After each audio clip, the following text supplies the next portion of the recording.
Hey, what's going on, developers? In this video, we are just going to learn three interesting things in HTML, and also we have just two episodes left for HTML. So in this video, you are going to learn HTML inline versus block element, and also you will see that how you can change your ugly default tab icon of your website. And lastly, you will learn that how you can add symbols or emojis in your website by using HTML. So let's go and just open our Visual Studio Code. So here I have just opened my folder. I'm just creating a file, block inline.html, and just taking the boilerplate, changing the title to block versus inline.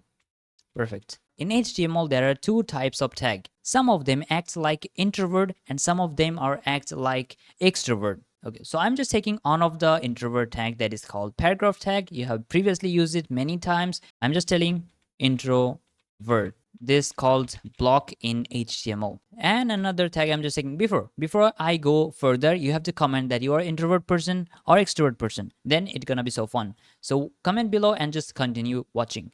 So I'm just taking a span tag and telling extrovert.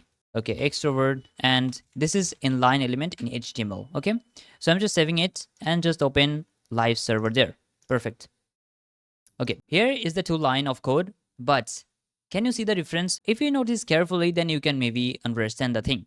But I'm just telling you right now. Now the block level elements act like they're introvert and they need space. So whatever tags come and just try to sit beside the introvert tag, that push everything to the next line. And that's why it's coming in the next line. Also, there is so many spaces. Now I'm just giving a style here that you will understand it better way. A style and just P and a span. You don't have to understand it. So we're just taking a border here, 1 pixel solid gray. Now you'll understand it very well. Okay, if I just go there. Now what you can see, it's taking all available width for itself. So there is no space. That's why it's pushing the element to the next line. So if I just go there and if I just add more extrovert tags, you will see that that's coming in the same line. So they're just taking the space or the width as much as they need. So there was available space in this line, and that's why extrovert is coming and just sitting and just having with chill, right? Okay, if I just add another introverted tag here, you will see that what's happened. If I just go and just copy this tag and if I just paste it here, you'll see the difference.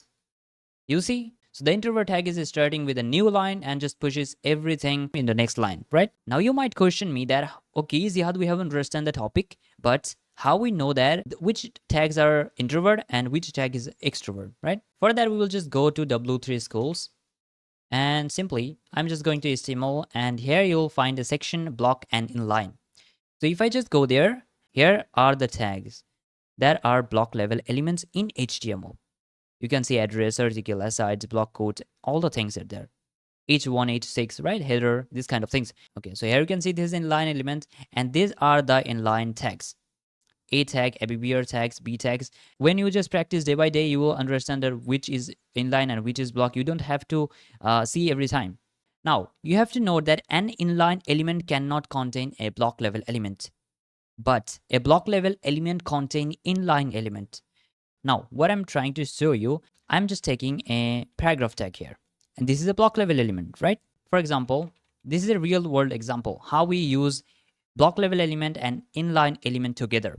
Have you forgot your password? Okay, this is an authentication system we're just, for example, just applying. So I'm just taking anchor tag or a tag and the link will be just simply for now hash, and I'm just telling that reset password. So what does it mean? Have you forget your password? If you forgot, then you can just click on reset button to change your password, right? Okay, by verification your authenticity. Okay, if I just go there, what you can see, this is a block level element and this is taking the full width. That's okay, but inside the block level element we can insert any kind of inline element, and that is useful and we always do that. Whenever we need, we always do that. But inside this block level, inside this inline element, we cannot push. Like for example, this is a span. Inside a span, we cannot put paragraph tag because a span tag is a inline tag and p tag is a block level tag, right? So we cannot do that. Although it will work, but you don't have to do that. So whenever we are going to make a section or a layout for us, then it's gonna help us so much. Now let's go and learn how we can just change our ugly default tab icon from our website as the W3 Schools has. When you have your site icon, then it feels like a legal website, right? For that, if I just go to W3 Schools, there is a section for this. If I just go and just find it, the fab icon, yes, this is it. So here you can see that how we can add it.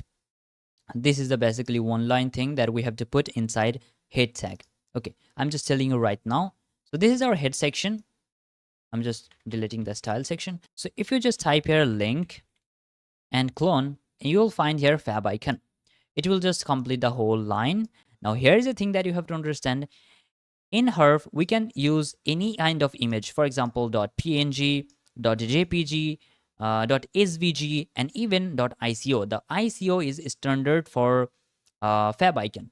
For example, if you have any PNG or JPG file, then how we can transfer to ICO? Okay, then let's know that. If you just go to Google and just search fab icon generator, yes, or whatever website you can just go. You can also use Canva, and this is also a popular site. You can just go there. So here you can just drag and drop your image that you want to transfer to ICO format. It will just simply transfer. For example, let's download a HTML logo. For example, now let's download for example, this. Okay, I will just simply download this. So simply I will just download it. Okay, so simply I'm just saving in the desktop, right? So I will just drag and drop inside this. So you will find that we have drag and drop the HTML logo that we want to transfer, or we want to convert it to the ICO format. So I will just click on download, and you will find a folder is downloaded. Okay, we're gonna just extract this. Nice. So here you'll find that this website is converted the image for using Android Chrome. For example, you have made a application that you want to use this size. You can use it. You can use the Apple Touch icon, and this is the fabicon.ico that we're gonna use it. Okay, so simply I will just going to copy this and going to Visual Studio Code. I'm just pasting this there. Yes, paste, and this is fabicon.ico. Okay, and the image quality is so down because we don't need to use a high level or high quality image there. And this is, you can see this is just only 15 KB, and the ratio is 48 into 48, and that's enough. That's perfectly enough. So if I just give the value here, fabicon.ico, and if I go to the website, and you will find this is coming inside there. If it does not come, you have to just click Ctrl Shift and R. This is gonna hard reload your browser, and then you will find the icon there. So now it feels like an authentic, right? The authentic website. So this is how we can just add our fab icon in the format of ICO, the best format. But anyway, you can just use SVG or PNG if you have any images, but we are just simply using the ICO format. Now lastly, let's see that how we can use emojis and symbols in our website by using HTML. So for that, if I just go there and simply I'm just deleting this kind of thing, and yeah, that's it. For example, p tag and symbol. For example, we want to show this to bracket in our website, but this is used for new opening tag. But although it's gonna work, if I just go to website, you will see this is working, but this is not the correct way in HTML to use it. Then how we can do that? And then GT and just semicolon. So and GT and then semicolon means greater than. Now we need less than. Okay, LT. If I just go in our website, you'll see this is also working. So this is the way that how actually we should use any symbols in our website. And if you go to W3 Schools, and you'll find entities, and here is the way that how we can use it. This is the way to use less than and greater than. And also we have another way that we can use to insert a less than symbol in our website. We can simply use and LT, or we can use this. There is multiple thing. You can just go and just check it out. For example, copyright sign. This is also useful. Every single website, a legal website, you will find the copyright section. Also, they don't have any icon, but usually we use. So this is meaningful. We can just use it. If I just go there, and for example, this. If I just go there, and you'll find this copy icon is there. So this is the way that how we can add symbols. Now, how we can add emojis, right? There is a section, symbols or entities are around same. You can just add, for example, mathematical symbols and Greek letter symbols by using HTML, and these are the numbers, these are the entity that you can just simply use, right? So now let's see the emojis section, and there is like all kind of emojis that you can insert in your HTML by using this code. Now, for example, we want to just add the sigma, okay? We can just copy. You don't have to memorize the numbers, memorize the value, just simply copy whenever you need, and just, for example, we are just taking paragraph emojis, right? And this simple. If I just go to our website, you will find this is coming. In the website, initially you will just find some of the emojis, but if you just click on HTML full reference, you will find all kind of emojis there. Even if you search on Google, then you will find all kind of emojis code. So if I just copy this value also, if I just paste it there also another time, right? So if I just go there, and you will find this is also working. This is how the block element, inline element work, and how we can insert symbols, emojis, and this is the example of how we use actually the inline and block element together. If this video was helpful, just make sure you have liked this video. If you didn't understand anything in this video, just make sure that you have comment below. I will reply to you. If you haven't subscribed this channel yet, do this right now. We will meet you in the next video. Thanks for watching.